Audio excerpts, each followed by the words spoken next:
अस्सलाम वालेकुम गाइस, कैसे हैं आप लोग। मेरा नाम मोइन अज़ीम है और मैं जैसे कि काफ़ी टाइम बाद जो है वो दोबारा वीडियो बना रहा हूँ। लास्ट टाइम मैंने इलस्ट्रेटर की वीडियो बनाई थी कोई तकरीबन 8 महीने पहले, और आज हम उसी का पार्ट 2 लेकर आ रहे हैं। लास्ट टाइम मैंने जो सिखाया था वो मैंने सिखाया था सिलेक्शन टूल, जो हमारा ये पहला टूल होता है ब्लैक कलर का। आज हम सीखेंगे इसमें डायरेक्ट सिलेक्शन टूल के डायरेक्ट सिलेक्शन टूल क्या काम करता है। डायरेक्ट सिलेक्शन टूल के लिए जैसे सिलेक्शन टूल में कोई ना कोई हमें शेप चाहिए होती है उसको मूव करने के लिए, डायरेक्ट सिलेक्शन टूल के लिए भी हमें जो है कोई ना कोई शेप चाहिए होती है उसको यूटिलाइज़ करने के लिए। अब फर्स्ट करें, मैं यहाँ पर एक शेप बनाता हूँ स्क्वायर। हम जैसे मैंने आपको लास्ट टाइम बताया था कि हम स्क्वायर बनाएंगे तो हम शिफ्ट प्रेस करेंगे और फिर हम उसके बाद हम स्क्वायर के लिए इसको ड्रैग करेंगे। अगर हम डायरेक्ट करेंगे तो ये फ्रीली मूव होगा, तो हमें फ्रीली मूव नहीं करना, हमें चारों साइड बराबर चाहिए। तो हम शिफ्ट प्रेस करेंगे और हम इसको मूव करेंगे और बड़ा करेंगे। ठीक है जी। अच्छा, हम लेते हैं हम यहाँ से direct selection tool. Direct selection tool क्या काम करता है? डायरेक्ट सिलेक्शन टूल ये काम कर रहा है कि ये इसको जब हम शेप को सिलेक्ट करेंगे तो ये देखें आप चारों साइड पे एंकर पॉइंट होते हैं, जो मैंने आपको लास्ट टाइम बताया था। इन एंकर पॉइंट को डायरेक्ट सिलेक्शन टूल की मदद से हम चेंज कर सकते हैं, शिफ्ट कर सकते हैं, आप शेप चेंज कर सकते हैं मतलब। तो हम कैसे करेंगे? अब हमने जब इस एंकर पॉइंट पे आए, ये जो हमारे 4 एंकर पॉइंट है, हमने कोई भी सिलेक्ट नहीं करना और हमने अगर इस वाले पॉइंट को सिलेक्ट करना है तो हम इस वाले पॉइंट के एंकर पॉइंट को हम सिलेक्ट करेंगे, प्रेस करके रखेंगे, होल्ड करेंगे माउस की को और फिर हम मूव करेंगे कहीं पे भी। तो ये देख रहे हैं कैसे ये मूव हो रहा है। हम इसी तरह से कोई सा भी मूव कर सकते हैं कहीं पे भी, लाइक दिस। सी, ये करता है आपका tool selection, direct selection tool. ये हमारा जो है ये टूल इस तरह से यूटिलाइज होता है। अब फर्स्ट करें, मैं एक यहाँ पर शेप है, इसकी मैं कॉपी लेता हूँ। अच्छा, कॉपी भी हम डायरेक्ट सिलेक्शन टूल से जैसे लेते हैं, इसी तरह हम डायरेक्ट सिलेक्शन टूल से भी ले सकते हैं, लेकिन उसके लिए फिल में कलर होना ज़रूरी है। मैं ये वाला जो चीज़ होती है, ये कलर्स होती हैं, ये मैं आगे जाके बताऊंगा। अभी इसको हम देखते हैं कि इसमें अभी जो है ये वाइट कलर का जो फिल है और ब्लैक कलर का जो स्ट्रोक है ये भी इसमें मौजूद है। ठीक है, तो ये ऑलरेडी इसके अंदर कलर है। तो हम इसको मूव करते हैं। अब मूव करने के लिए हम इसको सिलेक्शन टूल से भी मूव कर सकते हैं और हम डायरेक्ट सिलेक्शन टूल से भी मूव कर सकते हैं।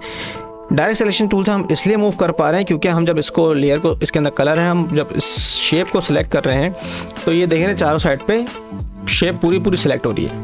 लेकिन अगर हम एक साइड को सिलेक्ट करेंगे इस तरीके से या इस तरीके से तो ये एक साइड सिलेक्ट होगी, बाकी कोई भी साइड सिलेक्ट नहीं होगी। ठीक है, तो हमने इसको सिलेक्ट किया, देखिए चारों साइड सेलेक्ट हो गई। अब हमने ऑल्टर से, जैसे हमने पहले कॉपी ली थी, इसी तरह से हम कॉपी लेंगे ऑल्टर और शिफ्ट से। ठीक है, और हमने इसको यहाँ पर एक शेप बना दी। इसी तरह से हम ऊपर एक शेप लेंगे। ठीक है, और अब हम क्या करेंगे? अब हमने करनी है, इनको हमने यहीं पे रहना है और हम इन वाली एंकर पॉइंट्स का मूव करेंगे।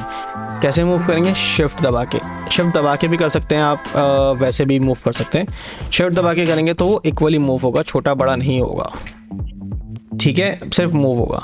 तो हमने अपने हिसाब से इसको सेट कर लिया कि यहाँ पर अब हम इस वाले एंकर पॉइंट को हम सिलेक्ट करेंगे और हम इसको हम लेकर आएंगे नीचे। ठीक है, तो ये देख रहे हैं आप, एक आदत बॉक्स बन गया। ठीक है, इसी तरीके से हम इसकी हम कॉपी लेंगे। ठीक है, ये हमने कॉपी ली और हमने इन पूरी लेयर को हमने सेलेक्ट किया और हमने नीचे वाले से ये 3 एंकर पॉइंट हमने सेलेक्ट करे। कौन से? एक एंकर पॉइंट, ये 2 एंकर पॉइंट और ये 3 एंकर पॉइंट, इसका और इसका, और एक ये चौथा एंकर पॉइंट। अब हम जब इसको मूव करेंगे तो ये नीचे से मूव होगा। देख रहे हैं आप कैसे मूव हो रहा है। ठीक है, ये हमारे पास एक आदत बन गई शेप। प्रोपोर्शनल इसके आउट है लेकिन हमारी एक बन गई शेप। अब हम इसको पूरे को सिलेक्ट करेंगे और हम पूरे इसको इसके ऊपर लेकर आ जाएंगे। तो एक आदत से ये हमारा बन गया, एक बॉक्स बना है और बॉक्स का हमारा बन गया साथ में कैप जो भी है। ठीक है, अब ये देखें आप, इसको हम सिलेक्ट करेंगे ऑल को और इसको सेंटर में लेकर आएंगे। ये प्रोपोर्शन आउट हुए हैं, इसको हम थोड़ा सा हम इसको सेट करेंगे। यहाँ से इसके हमने एंकर पॉइंट सेलेक्ट करें डायरेक्ट सिलेक्शन टूल से, हमने सेलेक्ट किया, ये हमने सेलेक्ट किया पॉइंट और शिफ्ट दबा के हम सेलेक्ट कर रहे हैं। ठीक है, ये हम ऊपर लिया। ठीक है, ये हमारा बन गया एक अदद बॉक्स। मेरे ख्याल से अभी इतना काफ़ी है। हम आपको अगले टूल में सिखाएंगे बाकी सारी चीज़ें। अभी हमारा सिलेक्शन टूल हो गया और हमारा कॉपी लेना हो गया और डायरेक्ट सिलेक्शन टूल हो गया। हम इंशाल्लाह ताला हम नेक्स्ट में पढ़ेंगे पेन टूल के बारे में। अच्छा अब मैं लेके चल रहा हूँ इसको थोड़ा थोड़ा करके, स्लो लेके चलूँगा। इंशाल्लाह जब आप लोग सीख जाएंगे तो फिर हम लोग बड़ी वीडियो भी इसकी बनाएंगे। तो जब तक के लिए मुझे दें इजाज़त। अगर आपको कोई भी सवाल है तो आप मुझसे कमेंट बॉक्स में पूछ सकते हैं। मैं कोशिश करूँगा कि मैं हर मैसेज का रिप्लाई करूँ या हर कमेंट पर रिप्लाई करूँ। मुझे दीजिए इजाज़त, मैं चलता हूँ, आपसे मिलता हूँ आपसे अगली वीडियो में। तब तक के लिए अल्लाह हाफ़िज़।